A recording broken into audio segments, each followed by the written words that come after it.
How to replace the light of an LG refrigerator.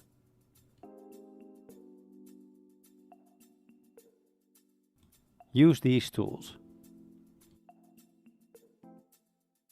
Unplug the power.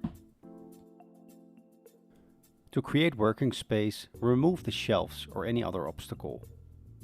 Find out where the cover is clipped by gently placing a scoop between the cabinet and a light cover.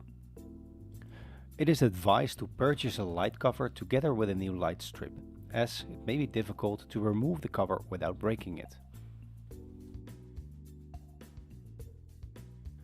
When you unhook the LED strip, be careful not to break the clips. Use a dental tool or similar.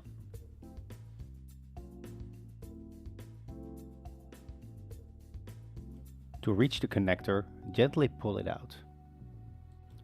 Unplug the connector. Plug in the connector and hook the LED strip.